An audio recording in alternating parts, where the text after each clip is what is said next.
Howdy, welcome to Left Right Out. We're going to talk about a few things that probably you haven't heard with all the stuff that's going on in the media right now.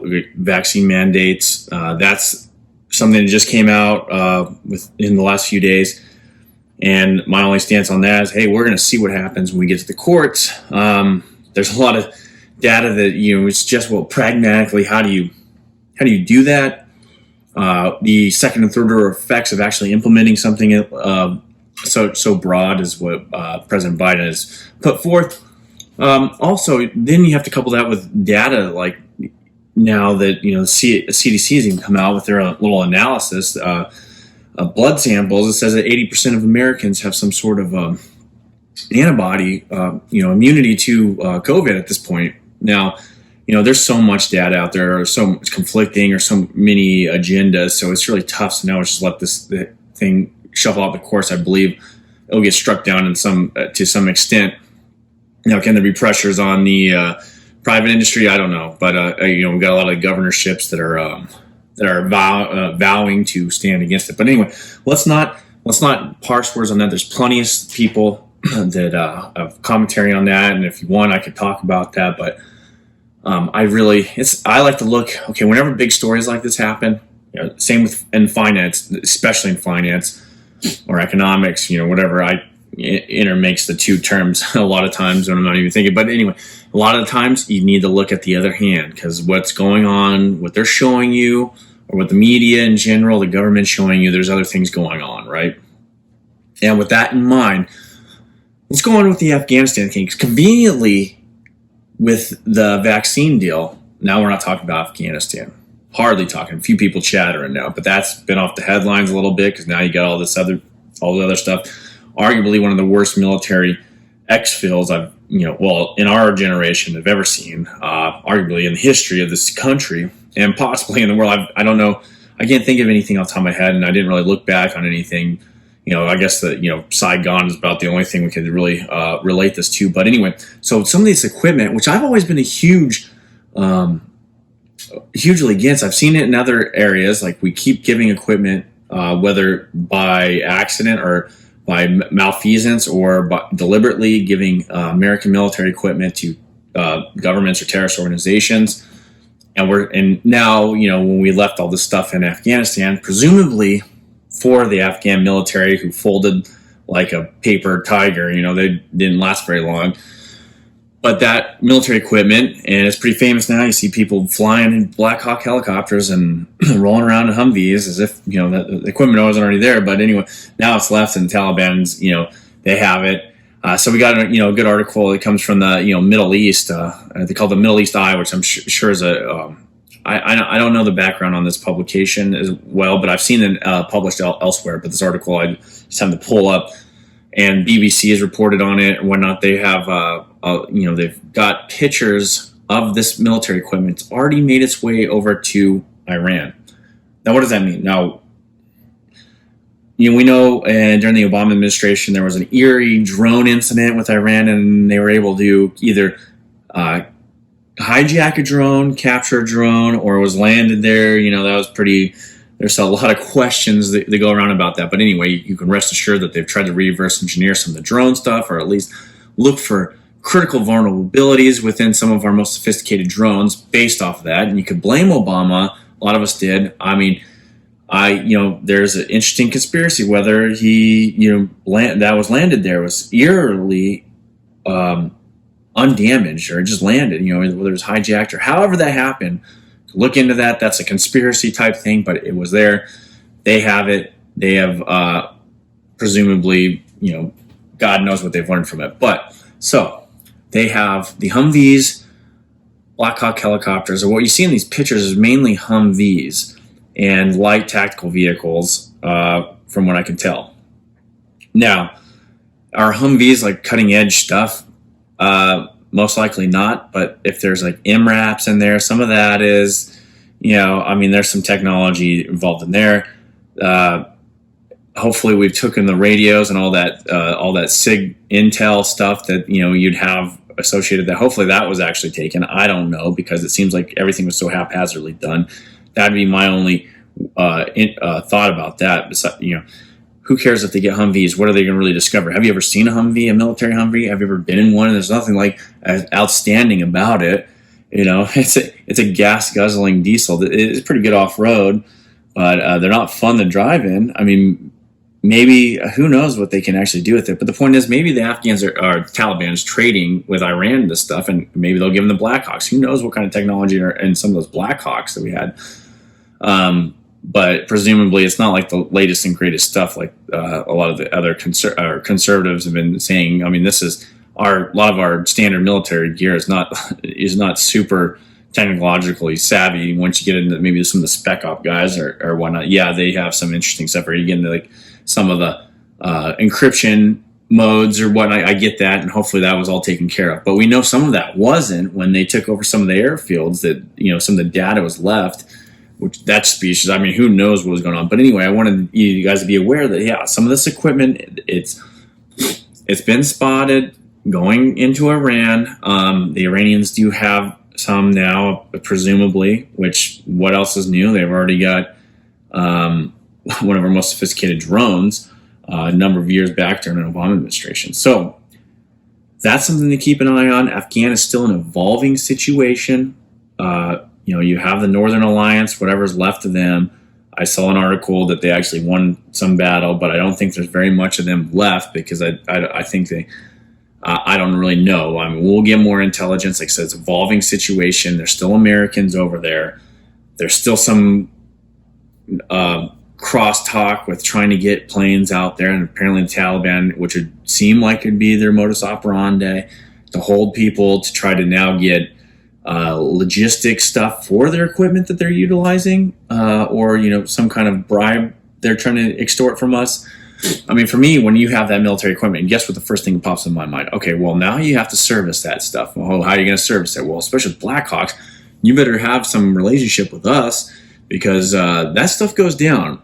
Aircraft in general what you see is like a plane or a helicopter. There's a whole logistics line and maintenance line back there that's 2 to 3 times, intensive what you think. And as those things age, it becomes even more intensive. You better be able to get the parts and whatnot. So I mean, if we're really concerned, you can age these guys out. But I have a sinking suspicion that somehow they're going to be able to get parts and fuel and all these items that are able to keep utilizing our stuff. Not to mention M16s and stuff. That's more of the stuff that they can get, and ammunition. But so let's go on to the other thing. So if you do want to really talk about COVID a little bit, because one of the things, and there's a lot of stuff we can talk about when it comes to COVID, but on the political side is where you really, like I said, you look at one thing, what they're doing, and then look at the other. If you want to look at a country that's really that's on the forefront of doing everything our government wants to do, well, you could say Australia maybe a little bit, but Israel is one of them. Israel has one of the most vaccinated countries. I believe they are the most vaccinated. They're already on boosters. They've trying to roll out a passport thing that would be reminiscent of what I believe, or not reminiscent. I mean, it would be kind of what it seemed that some people over here want to implement. But in a startling mission, see, this is what happens. A lot of these people, they say one thing and they do another, or they say one thing and mean another. And in this case, we have the health minister, Nitzan Horowitz. He was caught on a hot mic talking to the minister, the interior minister of Israel, and they were sitting there discussing this. And of course, he reasonable assertions about what they call the green pass system, but then he basically lets the cat out of the bag, saying it's a lot about coercion. And you can look at this. There's a number of people that are reporting on. You can go to Summit News, Paul Joseph Watson, whether you agree or disagree with them, but he is reporting on this. He does have some of these interesting stuff in regards to that. And what's going on in Israel is very interesting because they're having COVID surge, even though they're mainly vaccinated. So I'm not trying to get into that debate right now, but it's interesting. You can see what the government, their real intentions, and what they say to the people. Now look at what they're doing. Now it's about control as much, if not more, than it is about your own safety. All right. So that's what you need to know about that. Now we go on to something else because it's been 9/11. 9/11 was a pinnacle. It changed a lot of people's lives, changed my life, changed the trajectory of my life, changed the trajectory of millions of Americans' lives, whether you've lost somebody there, whether you joined a service, one of the branches of the military to go fight. Excuse me. And it was a big hoorah moment. I'm not trying to play it down or whatever, but a lot of patriotism. It was great. And then later on, years later, we start seeing that some things, all the malfeasance, all the discontinuity of the government, whether here at home with the DoD, possible you can, it's hard to downplay the conspiracy theorists at some point. Some of the conspiracies about that, more evidence keeps coming up to light that they have something, at least their questioning of the official narrative is definitely justified. And here we go again. So it started, or if you remember, if you want to talk mainstream, of course, there's other conspiracy theories, but let's talk about the things that we can definitely prove here. And we go with the 9/11 Commission report, the redacted pages that, a lot of congressmen and women, senators, or Congress representatives and senators were trying to get, exposed. They were redacted for some reason. We weren't allowed to see them. Turns out, there's a lot of ties to Saudi Arabia, which we knew that a lot of the hijackers, I think 16 out of the 18 were Saudi Arabian origin. There's a lot of interesting things when it comes to, I believe it's Paul Brennan, and the ability for these guys to even get passports to come over here. We look at, strange things with FBI knowing that that some of these hijackers were actually, taking this kind of training and knowing their ties to the Saudi Arabian government. But here we go.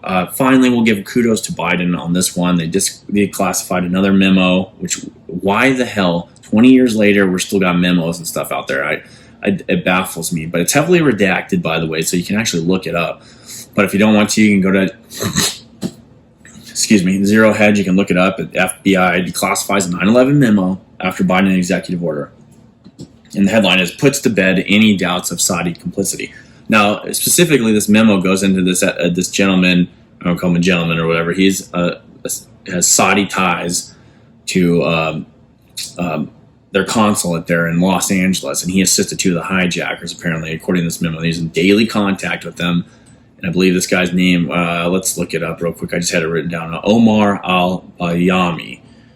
And there's been articles of why what was he doing in San Diego and all that. So it turns out, well, yeah, he was kind of like logistical support for these guys, and in constant contact. When you can bet your, Spanish land grant or whatever, that he was in contact with the consulate. We know that the FBI has tied him to this, and some of this memos is corroborating that, and it's allowing us to get a deeper look into what the Saudi Arabians actually knew about what was going on prior to the attack and the build up to it.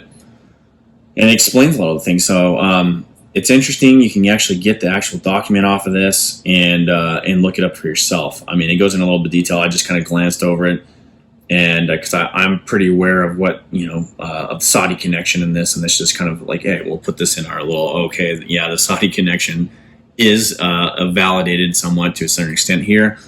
But this guy's connection with those at least two of the hijackers and logistical support, and his connections with Saudi consulate, very questionable, and it has you question what the official narrative is. So every time we get to this point in the year and they want to celebrate, and act like it's just this one group of people that, and we should all hoorah and whatnot, we need to question our own government and get to that point. And then you wonder why, with all this stuff coming to light, why we don't trust the government, or a lot of people. This is, one of the exhibits here, 9/11. But on that, so one thing that was forgotten, and I didn't hear too many people mention it, maybe it was out there, maybe you found something, it was Benghazi.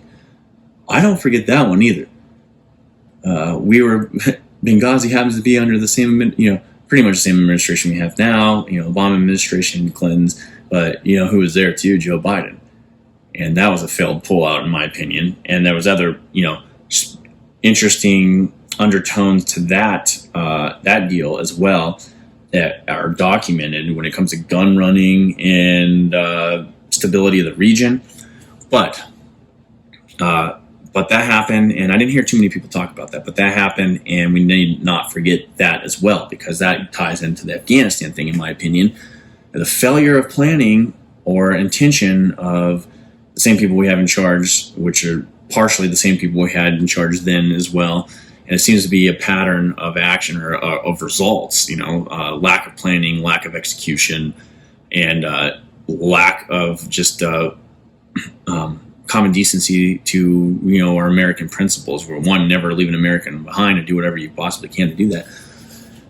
To save them, but within reasonable means. But in that case, we knew there was people there to save them. There's whole units that, especially in the Marine Corps, and I believe there's a MEU around there that are, they train for this, to embassy extractions, and they were there. It's like, well, somebody needs to pull the trigger. It's once again a failure of leadership. With the same type of people in charge. But anyway, I want to leave it right there. This is left, right, out. Another thing. Okay, you need to look into this. I'm looking into it as well. And then I'm going to leave it. So under 9/11, because this goes in the 9/11 thing, we know the Patriot Act happened, and the IRS in that snuck in there, that they report on any financial transaction over $10,000 gets reported to the government, right? So apparently, this is what I've heard. I got to verify it, but this is interesting. You should look it up yourself. That is now changing. That is going down to $600, which is pretty interesting because most of us do electronic, deal with electronic banking now, and less in cash. Which I argue we should probably go back to cash. Especially with this extent with what's going on. They're tracking everything. This kind of data gets compiled. They can always research it back. You don't think there's anything wrong with this, but even metadata, little things about you can develop profiles, and eventually when you become the person of interest, or what your group or your beliefs or whatever, then it's super easy to pull that stuff off of you and track you or label you in a group. And next thing you know, especially with electronic banking, snap, your bank account's closed off and you are forced, whether maybe a vaccination. Maybe they want to just close your bank. You think can't happen. It can happen, and it might very well be happening. But anyway, left, right, out. I'll talk to you later.